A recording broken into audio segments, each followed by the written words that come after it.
సమర్థ సద్గురు సాయినాథ్ మహారాజ్కి జై. సాయి భక్తులందరికీ నమస్కారం అండి. మన సాయినాథుని దయ వల్ల అందరూ సంతోషంగా ఉండాలి అని మనస్ఫూర్తిగా కోరుకుంటూ ఈ వీడియో ఆరంభిస్తున్నాను. ఇక ఈరోజుటి వీడియోలో బాబాగారు అందిస్తున్న సందేశం ఏంటి అంటే, తల్లి, ఈ తండ్రి నీ కోసం అందిస్తున్న 3 అద్భుతాలను, 3 శుభవార్తలను విను. ఈ బాబా ఏం చెప్పబోతున్నానో ఈ 3 ఆశీస్సులు నువ్వు విన్న వెంటనే నీ మనసు పులకించే ఒక సంతోషం ఏర్పడుతుంది. అది ఏంటో విను అని చెప్పి బాబాగారు మనకు అందిస్తున్న సందేశం చూడబోయే ముందు మన వీడియోస్ నచ్చినట్లయితే లైక్ చేయండి. మన ఛానల్ ఫస్ట్ టైం చూస్తున్నట్లయితే సబ్స్క్రైబ్ చేసుకుని సపోర్ట్ చేయండి ఫ్రెండ్స్. సముద్రం అన్నాక అలలు, మనిషి జీవితం అన్నాక సమస్యలు కష్టాలు తప్పవు కదా. కానీ ప్రతి ఒక్క సమస్యకి 24 గంటల్లోనే పరిష్కారం చూపే మనకు తెలిసిన ఒక గురువు గారు ఉన్నారండి, శ్రీనివాసరాజు గారు. నంబర్ 1 వశీకరణ స్పెషలిస్ట్. శ్రీ షిరిడి సాయిబాబా గారి ఆశీస్సులతో జ్యోతిష్యం చెబుతారు. మీకున్న ఎటువంటి ప్రాబ్లమ్స్కైనా సరే ఖచ్చితమైన పరిహారం, 100% సొల్యూషన్ అనేది చూపిస్తారు. మీరు ఉన్న చోట నుంచే గురువుగారిని ఫోన్ కాల్ ద్వారా సంప్రదించవచ్చు. మీ సమస్య అయితే తీరిపోతుందండి.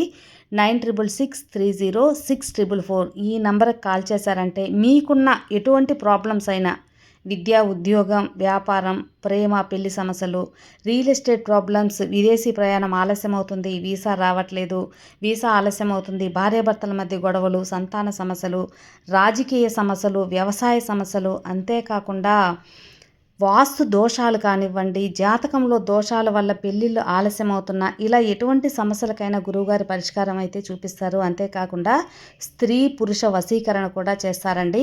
మీరు చేయవలసింది 96630644 నంబర్కి కాల్ చేసి గురువుగారి మీద మీ ప్రాబ్లం పెట్టారంటే ఆ ప్రాబ్లం తీరిపోతుందండి. నేను చెప్పించుకొని నా సమస్య తీరి నాకు నమ్మకం కుదిరిన తర్వాతే మీ వరకు అయితే తెలియజేస్తున్నాను. ఒకసారి నమ్మకంతో గురువుగారికి కాల్ చేయండి, మీ ప్రాబ్లమ్స్ అయితే తీర్చుకోండి ఫ్రెండ్స్. ఇక బాబాగారు ఈరోజు మన కోసం తీసుకొచ్చిన సందేశం, తల్లి, నీతో మాట్లాడటానికే వచ్చాను.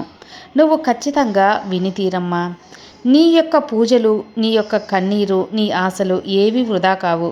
నువ్వు దిగులు చెందనవసరం లేదు. వినుబిడ్డ, ఇది నీకోసం నేను తెచ్చినటువంటి ఒక వాక్యం. ఈ వాక్యాన్ని నువ్వు తప్పకుండా విని తీరాలమ్మా. నీ కోసం వచ్చిన ఈ బాబా సందేశాన్ని నువ్వు తప్పకుండా విను. నీతో స్వయంగా ఈ సాయి మాట్లాడటానికే వచ్చానని నువ్వు అర్థం చేసుకో. ఎందుకంటే నేను షిరిడీలో కూర్చొని నీ ప్రార్థనలు వింటున్నానని అనుకుంటూ ఉన్నావు కదా. లేదు తల్లి, లేదు. నేను నీ హృదయంలోనే ఉన్నాను, నీ మనసులో ఉన్నాను, నీ పక్కనున్నాను. నీ ప్రతి శ్వాసలో కూడా, ప్రతి ఆలోచనలో కూడా నీ యొక్క బాబా, నీ ప్రతి కన్నీటి బొట్లో కూడా నేను ఉన్నానమ్మా. చూడు తల్లి, నీ మనసులో నేను ఎప్పుడు కూడా నీకున్న ఆందోళనలు వాటన్నిటిని నాకు తెలుసు. నీ భయానికి కారణం ఏంటో తెలుసు. నీ భయం అనేది పక్కన పెట్టు. నీకు నీ సాయి అందిస్తున్న సందేశం విని మనస్తృప్తిగా ప్రశాంతంగా నిద్రించు. నేను నీకు దూరంగా ఉన్న దేవుణ్ణి కాదు తల్లి, నేను నీలో నివసించేటువంటి ఒక శక్తిని. నేను ఎప్పుడు కూడా ఈరోజు ఈ క్షణం నేను నీతో నేరుగా మాట్లాడబోతున్నాను. ఎందుకంటే ఇది కేవలం కథ కాదు, ఇది అక్షరాల సత్యం. ఇది ఈ సాయి సత్యవాకు, నా వాగ్దానం బిడ్డ. అందుకే ఇంత దూరం వినమని ప్రాధాయపడుతున్నాను. నీకు ఎప్పుడు కూడా నేను చెప్పేది ఒక్కటే. నువ్వు ఎన్ని రాత్రులు నిద్ర లేకుండా గడిపావో ఈ సాయికి తెలుసు. ఎన్ని రోజులు నీ కన్నీళ్లు దాచుకొని బ్రతికావో కూడా తెలుసు. బాబా నాకు ఎప్పుడు బాబా నాకు విముక్తి ఈ యొక్క సమస్యల నుంచి అని నన్ను వేడుకున్నావు. నేను ఎంత ప్రార్థించినా సరే నా బాధ తీరడం లేదు అని ఈ సాయిని ఎప్పటికప్పుడు అడుగుతున్నావు కదా. నీకు నేను ఎంత భక్తి చేసినా సరే నా జీవితంలో ఎందుకు నాకు కష్టాలు తగ్గడం లేదు తండ్రి అని నువ్వు పదే పదే మనసును బాధ పెట్టుకుంటున్నావు కదమ్మా. చూడు బిడ్డ, నేను నీకు ఒక రహస్యాన్ని ఈరోజు తెలియపరుస్తాను. శ్రద్ధగా ఆలకించి విను. నీకు కష్టాలు రావడం నా నిర్లక్ష్యం కాదమ్మా. అది నా పరీక్షకు కూడా కాదు. అది నా శిక్షణ. నిన్ను నేను శిక్షణ చేస్తున్నాను. నీవు బలంగా మారడానికి, నీ లోపల దాగి ఉన్న దైవత్వాన్ని, ఆ దైవత్వాన్ని కనుగొనడానికి నేను నీకు ఇస్తున్న అవకాశం. అవును తల్లి, బంగారాన్ని నిప్పులో వేస్తేనే కదా మెరుస్తుంది. అలాగే వజ్రాన్ని చెక్కితేనే కదా మెరుగుపడతారు. బిడ్డ, అలాగే నీకు శిక్షణ ఇవ్వాలి. నువ్వు నా ప్రియమైన భక్తునివి. కష్టాల్లో పెట్టినప్పుడు మాత్రమే అతడు తన నిజమైన శక్తిని తెలుసుకుంటాడు. అందుకే నీకు ఇంత శిక్షణ ఇవ్వాల్సి వచ్చింది. ఇన్ని పరీక్షలు కూడా నీ జీవితం కోసమే. నీ కష్టాలు నీకు శిక్ష కాదు, అవి పరీక్ష, నీకు శక్తి. నీ శక్తిని బయటకు తీయడానికే నేను ఈరోజు 3 వాగ్దానాలతో నేను చేరబోతున్నాను. వీటిని నీ మనసులో భద్రంగా నిలుపుకో, ఆలకించి మనసులో పెట్టుకో. ఇక ఆ వాగ్దానాలు ఏంటో నువ్వు వినాలి కదా. చూడమ్మా, మొదటిది, నేను నిన్ను ఎప్పుడు కూడా ఒంటరిగా వదిలిపెట్టను. ఇది నువ్వు ఖచ్చితంగా నమ్మి తీరాలి. నీకు ఎంత చీకట్లో ఉన్నట్టు అనిపించినా సరే, నేను పక్కనే ఉంటాను తల్లి. నేను పక్కనే ఉంటానని నువ్వు ఖచ్చితంగా నమ్మాలి. నేనే నీ కన్నీళ్లు లెక్కించేవాడిని నేనే బిడ్డ. నీ నొప్పి అనుభవించేవాడిని కూడా నేనే. నువ్వు బాధపడితే ఆ బాధను భరించేది నేనే. నీ ఒంటరివి కాదు. నేను నేటిలా నీతోనే ఉన్నానమ్మా. ఇక రెండవ వాగ్దానం ఏంటో తెలుసా తల్లి? నీ భక్తి ఎప్పుడు కూడా వృధా కాదు. నువ్వు నా మీద పెట్టుకున్న నమ్మకం వృధా కాదు. నువ్వు నా పేరు ఒక్కసారి పిలిచినా సరే అది నా చెవిలో పడుతుంది. సాయి అని పిలిచినా, బాబా అని పిలిచినా, తండ్రి అని పిలిచినా నేను పలుకుతాను. నువ్వు నా కోసం ఒక్క పువ్వు పెట్టినా సరే దాన్ని నేను ఆనందంగా స్వీకరిస్తాను. నీ జీవితంలో ఆనందంగా నందనవనం చేస్తాను. నువ్వు నా కోసం ఒక్క కన్నీరు బొట్టు కార్చినా నా హృదయాన్ని కదిలిస్తుందమ్మా. నీ ప్రతి ప్రార్థన నేను వింటున్నాను. నీ ప్రతి కోరిక నాకు తెలుస్తుంది. అన్నీ కూడా నెరవేర్చి పెడతాను. సరైన సమయంలో నీకు ఏది కావాలో సరైన రీతిలో నేను నీకు ప్రతిఫలాన్ని అందిస్తాను.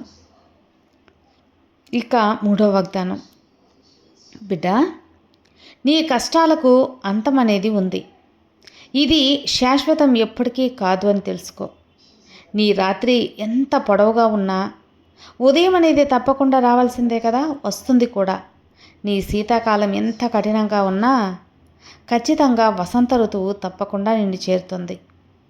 అందుకే చెబుతున్నాను, ఈ యొక్క కష్టాలు శాశ్వతం కావు అని. నన్ను నమ్ము, నీకు మంచి రోజులు దగ్గరకు వచ్చేసాయి. నీ విజయం కూడా నీకు అతి సమీపంలో ఉంది తల్లి, అతి సమీపంలో ఉంది. నీ ఆనందం నీకు దక్కబోతుందమ్మా. అది నీకు దక్కేలా కూడా నేను చేస్తాను.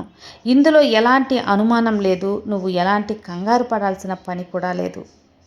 నీ ఆనందం నీకు దక్కించే బాధ్యత కూడా నాదే. బిడ్డ, నేను నీకు కొన్ని జీవిత రహస్యాలు చెబుతున్నాను కదా, వీటిని నువ్వు గమనించి నువ్వు ఆలకించి ప్రయత్నించావంటే ఖచ్చితంగా నీ జీవితం మంచిగా ఉంటుంది. జీవితంలో 2 రకాల కష్టాలు ఉంటాయి. 1 మనం మార్చగలిగేవి, ఇక 2 మనం మార్చలేనివి. మార్చగలిగే వాటిని మార్చడానికి ప్రయత్నం చేయాలమ్మా. ప్రయత్నం అయితే తప్పకుండా చేయాలి. మార్చలేని వాటిని స్వీకరించాల్సి ఉంటుంది. ఖచ్చితంగా నువ్వు కొన్ని మార్చలేని వాటిని స్వీకరించు. ఈ విభేదం నువ్వు తెలుసుకుంటే నీ జ్ఞానం పెరుగుతుంది. నీ యొక్క నమ్మకం నీ ప్రార్థనలకు సమాధానం చెబుతుంది. ఇది ఖచ్చితంగా నువ్వు తెలుసుకో తల్లి. నీ ప్రార్థనలకు సమాధానం ఎప్పుడు కూడా నువ్వు అడిగిన విధంగా రాదు. కొన్నిసార్లు నువ్వు కోరిన దానికంటే మంచిది వస్తుంది బిడ్డ. మరికొన్నిసార్లు ఆలస్యంగా కూడా వస్తుంది. కానీ ఎప్పుడూ కూడా సరైన సమయంలోనే ఆ సమాధానం నిన్ను చేరుతుందని మాత్రం గుర్తుంచుకో. చూడమ్మా, నా సమయం పరిపూర్ణం, నా ప్రణాళిక పరిపూర్ణం. నీ యొక్క ఎన్ని కష్టాల్లో ఉన్నా నువ్వు నా భక్తి చేయిస్తున్నావు, నన్ను భక్తితో పూజిస్తున్నావు. అది నాకు తప్పకుండా గుర్తుంటుంది, నచ్చుతుంది. నువ్వు నా కోసం కార్చిన ప్రతి కన్నీరు కూడా నా హృదయాన్ని సైతం తాకుతుంది బిడ్డ. చూడమ్మా, కర్మ అనేది నీ పరిస్థితులు నిన్ను నిర్ణయించవు. నీ పరిస్థితులు అనేవి నీ స్పందన నీకు నిర్ణయిస్తుంది. గుర్తుపెట్టుకో, నీ స్పందన నిన్ను నిర్ణయిస్తుందని. కష్ట సమయంలో నువ్వు ఎలా ప్రవర్తిస్తావో అలాగే నీ నిజమైన స్వభావాన్ని కూడా తెలుపుతుందని గుర్తుంచుకో. అర్థం చేసుకో. అర్థమైంది కదా బిడ్డ? భయంతో కాదు, ధైర్యంతో స్పందించు. ధైర్యం చాలా ముఖ్యం. కోపంతో కాదు, ప్రేమతో స్పందించు. ఈ రెండిటికి చాలా తేడా ఉంది. ఇక నిరాశతో కాదు, ఎప్పుడు కూడా నమ్మకంతో స్పందించు.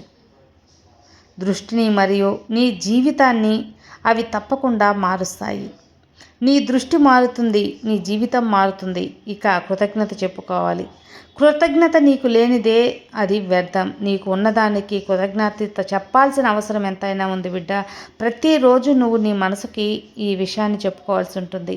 నా జీవితంలో ఇన్ని మంచి విషయాలు ఉన్నాయి అని కృతజ్ఞత చెప్పుకో. నీకు ఇష్టదైవానికి చెప్పుకో, ఈ విశ్వానికి చెప్పుకో, భగవంతుడికి చెప్పుకో, ఈ ప్రకృతికి చెప్పుకో. ఈ ఆలోచన నీ దృష్టిని మార్చి నీ జీవితాన్నే మారుస్తుంది. నీ భక్తి నన్ను కదిలించింది తల్లి. నీ విశ్వాసం నన్ను ప్రభావితం చేసింది. నీ యొక్క నమ్మకం నా హృదయాన్ని తాకింది. అందుకే ఈరోజు ఈ సందేశం నీ వరకు చేర్చాను. ఈరోజు నా ఆశీర్వాదం నీకు ప్రసాదిస్తున్నాను.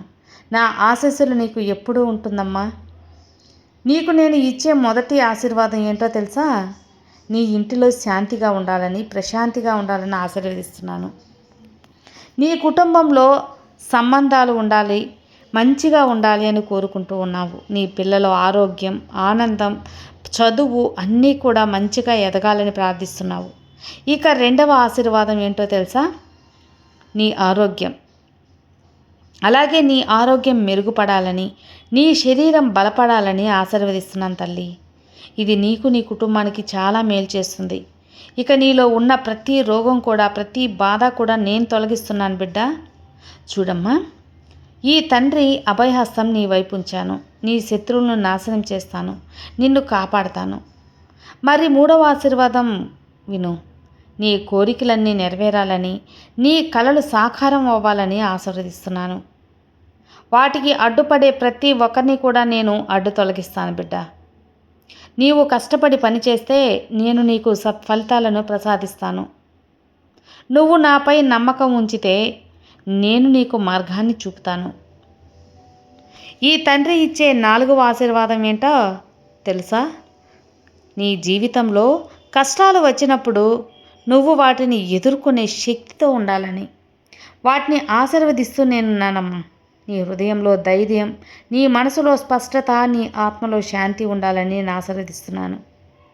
బిడ్డ, ఇప్పుడు నేను వెళ్ళాలి, కానీ గుర్తుపెట్టుకో ఈ విషయాన్ని. నేను ఎప్పుడు కూడా నీకు దూరంగా లేను. నీకు దూరంగా లేని తల్లి. నువ్వు నా పేరు పిలిచినప్పుడల్లా కూడా, బాబా అని పలకరించినప్పుడల్లా కూడా నేను వస్తాను, నీ ముందుకు వస్తాను. నువ్వు నా నామస్మరణ చేసినప్పుడల్లా నేను ఉంటాను, నీ దగ్గరలోనే ఉంటాను. నువ్వు కష్టాల్లో ఉన్నప్పుడల్లా కూడా నేను నిన్ను రక్షించుకుంటూ ఉంటాను. ఈరోజు నీకు చెప్పవలసిన చివరి మాట ఒకటి మిగిలిపోయిందమ్మా. శ్రద్ధగా ఆలకించు. అదేంటో తెలుసా? ప్రతిరోజు లేచినప్పుడు అద్దం ముందు వెళ్ళు, నిన్ను నువ్వు చూసుకో, ఈ మాటలు చెప్పుకో. నేను బాబా బిడ్డను, నేను సాయి బిడ్డను, బలవంతుణ్ణి. బాబా శక్తి అంతా నాకు అప్పగించారు. నేను నిర్భయుణ్ణి.